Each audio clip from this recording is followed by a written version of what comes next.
The Mausoleum at Halicarnassus, or Tomb of Mausolus. The Tomb of Mausolus was a tomb built between 353 and 350 BC at Halicarnassus of Mausolus, a satrap in the Persian Empire, and his sister wife Artemisia II of Caria. The structure was designed by the Greek architects Satyros and Pythius of Priene. The mausoleum was approximately 45 meters in height, and the four sides were adorned with sculptural reliefs, each created by one of four Greek sculptors: Leochares, Bryaxis, Scopas of Paros, and Timotheus. The finished structure of the mausoleum was considered to be such aesthetic triumph that Antipater of Sidon identified it as one of the seven wonders of the ancient world. It was destroyed by successive earthquakes from the 12th through the 15th century, the last surviving of the six destroyed wonders. The word mausoleum has now come to be used generically for an above-ground tomb. Conquest. In the 4th century BC, Halicarnassus was the capital of a small regional kingdom within the Achaemenid Empire on the western coast of Asia Minor. In 377 BC, the nominal ruler of the region, Hecatomus of Milos, died and left the control of the kingdom to his son Mausolus. Hecatomus, a local satrap under the Persians, took control of several of the neighboring cities and districts. After Artemisia and Mausolus, he had several other daughters and sons: Ada, adopted mother of Alexander the Great, Adrius, and Pixoderus. Mausolus intended its territory as far as the southwest coast of Anatolia, Artemisia, and Mausolus ruled from Halicarnassus over the surrounding territory for 24 years. Mausolus also descended from local people, spoke Greek, and admired the Greek way of life and government. He founded many cities in Greek design along the coast and encouraged Greek democratic traditions. At Halicarnassus, Mausolus decided to build a new capital, one as safe from capture as it was magnificent to be seen. He chose the city of Halicarnassus. Artemisia and Mausolus spent huge amounts of tax money to embellish the city. They commissioned statues, temples, and buildings of gleaming marble. In 353 BC, Mausolus died, leaving Artemisia to rule alone as the Persian satrap and as the Achaemenid dynasty. Mausolus had planned for himself an elaborate tomb. When he died, the project was continued by his siblings. The tomb became so famous that Mausolus' name is now an eponym to all stately tombs in the word mausoleum. Artemisia lived for only 2 years after the death of her husband. The urns with their ashes were placed in the yet unfinished tomb. As a form of sacrifice ritual, the bodies of a large number of dead animals were placed on the stairs leading to the tomb, and the stairs were filled with stones and rubble, sealing the access. According to the historian Pliny the Elder, the craftsmen decided to stay and finish the work after the death of their patron, considering that it was at once a memorial of his own fame and of the sculptor's art. The construction of the mausoleum. It is likely that Mausolus started to plan the tomb before his death as part of the building works in Halicarnassus, and when he died, Artemisia continued the building project. Artemisia spared no expense in building the tomb. She sent messengers to Greece to find the most talented artists of the time. These included Scopas, the man who had supervised the rebuilding of the Temple of Artemis at Ephesus. The famous sculptors were, in the Vitruvius order, Leochares, Bryaxis, Scopas, and Timotheus, as well as hundreds of other craftsmen. The tomb was erected on a hill overlooking the city. The whole structure sat in an enclosed courtyard. At the center of the courtyard was a stone platform on which the tomb sat. A stairway flanked by stone lions led to the top of the platform, which bore along its outer walls many statues of gods and goddesses. At each corner, stone warriors mounted on horseback guarded the tomb. At the center of the platform, the marble tomb rose as a square tapering block to 1/3 of the mausoleum's 45-meter height. This section was covered with bas reliefs showing action scenes including the Battle of Satyros with the Lapiths and the Greeks in combat with the Amazon women. On top of this section of the tomb, 36 slim columns 10 per side, with each corner sharing one column between the two sides, rose from another third of the height. Standing between each pair of columns was a statue. Behind the columns was a solid cella-like block that carried the weight of the tomb's massive roof. The roof, which comprised most of the final third of the height, was pyramidal. Perched on the top of the quadriga, 4 massive horses pulling a chariot in which rode images of Mausolus and Artemisia.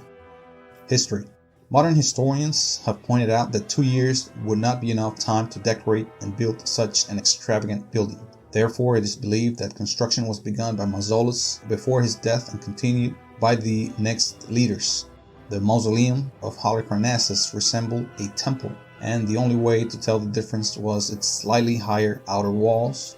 The mausoleum was in the Greek-dominated area of Halicarnassus, which in 353 was controlled by the Achaemenid Empire. According to the Roman architect Vitruvius, it was built by Satyros and Pythius, who wrote a treatise about it. This treatise is now lost. Pausanias adds that the Romans considered the mausoleum one of the great wonders of the world, and it was for that reason that they called all of their magnificent tombs mausolea after it. It is unknown exactly when and how the mausoleum came to ruin. Eustathius, writing in the 12th century on his commentary of the Iliad, says, "It was and is a wonder." Because of this, Ferguson concluded that the building was ruined probably by an earthquake between this period and 1402, when the Knights of St. John of Jerusalem arrived and recorded that it was in ruins. However, Luttrell notes that at that time the local Greek and Turks had no name for or legends to account for the colossal ruins, suggesting a destruction to a much earlier period. Many of the stones from the ruins were used by the knights to fortify their castle at Bodrum. They also recovered bas reliefs with which they decorated the new building. Much of the marble was burnt into lime. In 1846, Lord Stratford, the Redcliffe, obtained permission to remove these reliefs from Bodrum. At the original sites, all that remained by the 19th century were the foundations and some broken sculptures. This site was originally indicated by Professor Donaldson and was discovered definitively by Charles Newton, after which an expedition was sent by the British government. The expedition lasted 3 years and ended in the sending of the remaining marbles. At some point before or after this, grave robbers broke into and destroyed the underground burial chamber, but in 1972 there was still enough of it remaining to determine a layout of the chambers when they were excavated. This monument was ranked the 7th wonder of the world by the ancients, not because of its size or strength, but because of the beauty of its design and how it was decorated with sculpture or ornaments. The mausoleum was Halicarnassus's principal architectural monument, standing in a dominant position on rising ground above the harbor. Dimensions and statues. Much of the information we have gathered about the mausoleum and its structure has come from the Roman polymath Pliny the Elder. He wrote some basic facts about the architecture and some dimensions. The building was rectangular, not square, surrounded by a colonnade of 36 columns. There was a pyramidal superstructure receding in 24 steps to the summit. On top, there were a 4-horse chariot of marble. The building was accented with both sculptural friezes and freestanding figures. The freestanding figures were arranged on 5 or 6 different levels. We are now able to justify that Pliny's knowledge came from a work written by the architect. It is clear that Pliny did not grasp the design of the mausoleum fully, which creates problems in recreating the structure. He does state many facts which help the reader recreate pieces of the puzzle. Other writings by Pausanias, Strabo, and Vitruvius also help us gather more information about the mausoleum. According to Pliny, the mausoleum was 19 meters north to south, shorter on other fronts, 125 meters perimeter, and 25 cubits in height, or 11.4 meters. It was surrounded by 36 columns. They called this part the Traion. Above the Traion, there was a pyramid on top with 24 steps and equal in height to the lower part. The height of the building was 43 meters. The only author that gives the dimensions of the mausoleum is Hyginus, a grammarian in the time of Augustus. He describes the monument as built with shining stones, 24 meters high and 410 meters in circumference. He likely meant cubits, which would match Pliny's dimensions exactly, but this text is largely considered corrupt and is of little importance. We learn from Vivitrius that Satyros and Pythius wrote a description of their work, which Pliny likely read. Pliny likely wrote down these dimensions without thinking about the form of the building. The number of statues were found slightly larger than life size, either 1.5 meters or 1.6 meters in length. These were 20-lion statues. Another important find was the depth of the rock on which the building stood. This rock was excavated 2.4 to 2.7 meters deep over an area 33 by 39 meters. The sculptures on the north were created by Scopas, the ones on the east by Bryaxis, the ones on the south by Timotheus, and on the west by Leochares.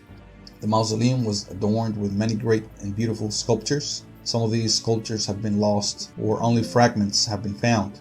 Several of the statues' original placements are only known through historical accounts. The great figures of Mausolus and Artemisia stood in the chariot at the top of the pyramid.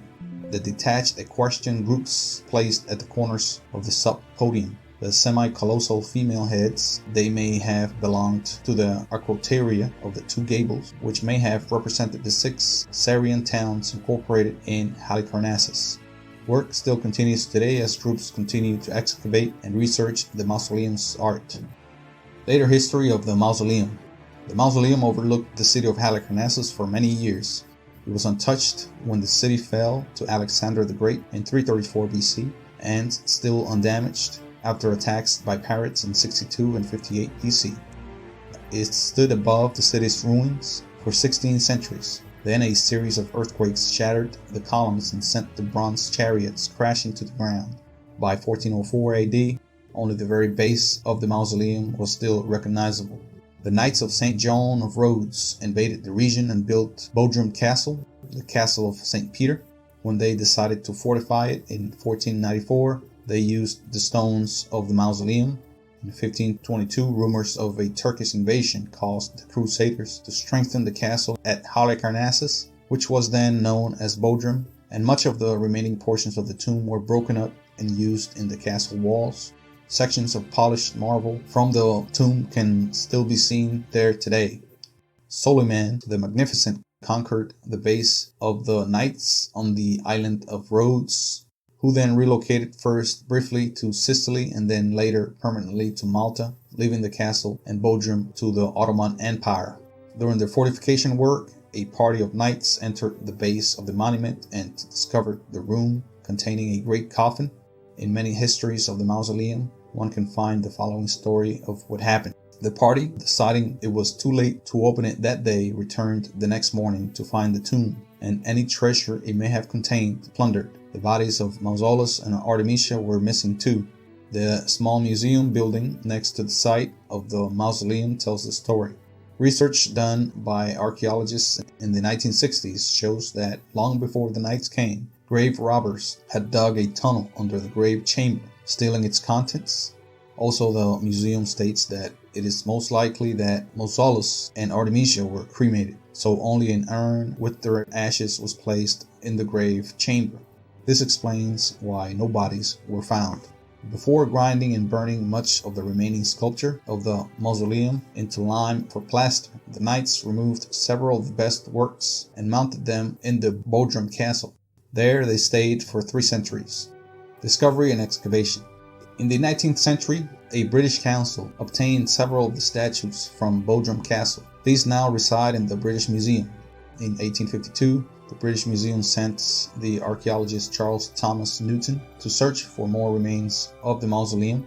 He had a difficult job. He didn't know the exact location of the tomb, and the cost of buying up all of the small parcels of land in the area to look for it would have been astronomical. Instead, Newton studied the accounts of ancient writers like Pliny to obtain an approximate size and location of the memorial. Then, bought a plot of land in the most likely location. Digging down, Newton explored the surrounding area through tunnels he dug under the surrounding plots. He was able to locate some walls and a staircase, and finally 3 of the corners of the foundation. With this knowledge, Newton was able to determine which plots of land he needed to buy. Newton then excavated the site and found sections of reliefs that decorated the wall of the building and portions of the steep roof.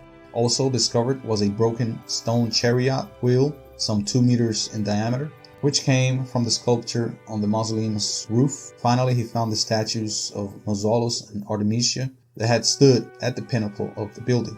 In October of 1857, Newton carried blocks of marble from the sites by the HMS Supply and landed them in Malta. These blocks were used for the construction of the new dock in Malta for the Royal Navy. Today, this dock is known as Dock Number 1 in Cospicua, but the building blocks are hidden from view, submerged in Dockyard Creek in the Grand Harbor. From 1966 to 1977, the mausoleum was thoroughly researched by Professor Christy Jeppesen of Aarhus University in Denmark. He has produced a 6-volume monograph, The Mausoleum at Halicarnassus. The beauty of the mausoleum was not only in the structure itself, but in the decorations and statues that adorned the outside at different levels of the podium and the roof, statues of people, lions, horses, and other animals in varying scales. The 4 Greek sculptors who carved the statues, Bryaxis, Leochares, Scopas, and Timotheus, were each responsible for one side. Because the statues were of people and animals, the mausoleum holds a special place in history. It was not dedicated to the gods of ancient Greece. Today, the massive castle of Knights Hospitaller, Knights of St. John, still stands in Bodrum, and the polished stone and marble blocks of the mausoleum can be spotted built into the walls of the structure. At the site of the mausoleum, only the foundation remains, and a small museum. Some of the surviving sculptures and the British Museum include fragments of the statues and many slabs of the frieze showing the battle between the Greeks and the Amazons. There, the images of Mausolus and his queen watch over the few broken remains of the beautiful tomb she built for him. Influence in modern architecture. Modern buildings whose design were based upon influence by the interpretations of the design of the Mausoleum of Mausolus include the Civil Courts buildings in St. Louis, the National Newark building in Newark, New Jersey, the Grant's Tomb and 26th Broadway in New York City, the Los Angeles City Hall, the Shrine of Remembrance in Melbourne, Australia, the spire of St. George's Church, Bloomsbury in London, the Indiana War Memorial, and in turn the Salesforce Tower in Indianapolis, the ancient accepted Scottish Rite Southern Jurisdiction's headquarters, the House of the Temple in Washington, D.C., and the Soldiers and Sailors Memorial Hall in Pittsburgh.